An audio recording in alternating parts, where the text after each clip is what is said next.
Mark, we are here at the NBA Finals. You get in a lot of questions now after Game 1 about adjustments, and I feel like it's something we do. We see something and it has to be a reaction to what we've seen on the court. It's a one-point game. It felt like a lot went right. What is the balance for you as you try and work through that now leading into the series continuing? Yeah, 1 point wins or losses are emotional experiences, and rightfully so. You put so much into it, you really want to win. We were disappointed that we lost. Halliburton driving, pulls off, jump shot. It's good! Tyrese Halliburton does it again! I mean, the series obviously doesn't end after Game 1. You really have to try to strip the emotion away and just look at it in a very clear-eyed way, figure out the things that you did well that you need to carry over and continue, figure out the things that you didn't do well that you need to improve, and figure out what other options you have if you draw on those, in terms of adjustments. But we go through that process continuously, whether we win or lose a game, whether it's regular season or playoffs. And so we're right back into our patterns, in between Game 1 and Game 2. It is obviously heightened, though, being at the finals, and I do feel like, again, there is a lot of conversation about this team being so young, and from the outside, it's like, are they ready? When are they going to fall over? Why hasn't this team? Because even as young as they are, they seem so mature from the outside as they work through these scenarios.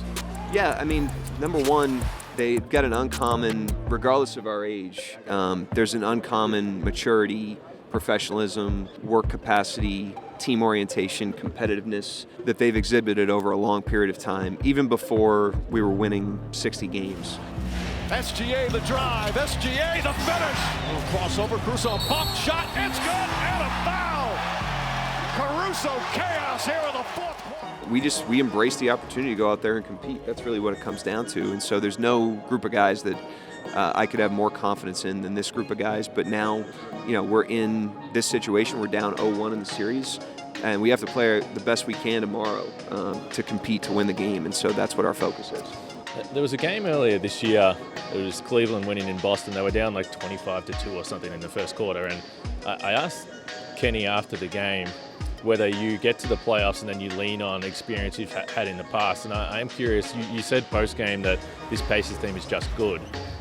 But how does the team and you guys work through understanding that they have been a comeback team in this postseason when you do have those double-digit leads? Is that I don't know what you call it, but just an awareness that that's what they do?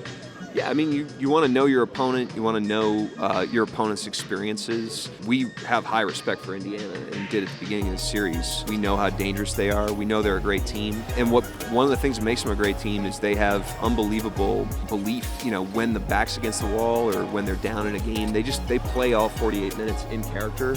And they give themselves an opportunity to have good fortune in some of those games. And that was happening in the regular season. So Game 1, we did a really good job of building a 15-point lead. And they did a really good job of closing that in the fourth quarter and going and getting the game.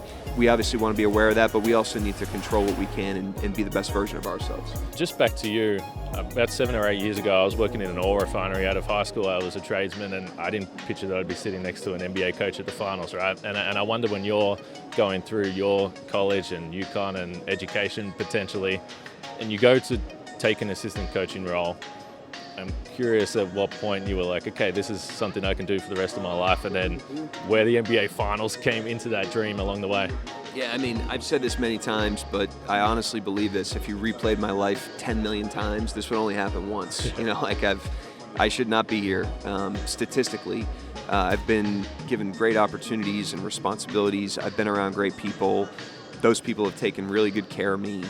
Most recently, Sam and Clay, obviously. And I've been lucky, and so the question is, what do you do with that? And, I just try to throw my best punch, be the best I can be, stay true to who I am, encourage the players to do the same. But yeah, I mean, I'm incredibly lucky to be in this position.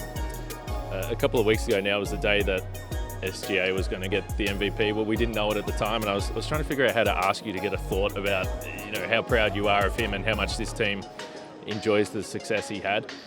Rightfully so, you didn't quite dive into the MVP. What about now? Because you told me about the players, but for you personally, over the last 4 or 5 years, to see the growth in him. Congratulations. You are the NBA Kia MVP. The thing about Shea is we get obviously a lot of access to each other, in our environment. You're on the buses together, you're in the hotels together, you're in the meeting spaces together, in the facility together. You get a lot of private time.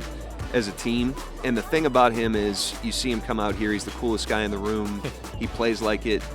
He's got unbelievable poise, confidence, talent. The more you're around him and the more you see him in private spaces, the more impressive he is. And that's not always the case. You know, sometimes when you see people, when the lights are off, so to speak, they're a little bit different. He's more impressive, you know, and I think that's why everybody is so happy for him and everybody gets behind him when he, you know, has an honor like MVP or some of the other things he's accomplished.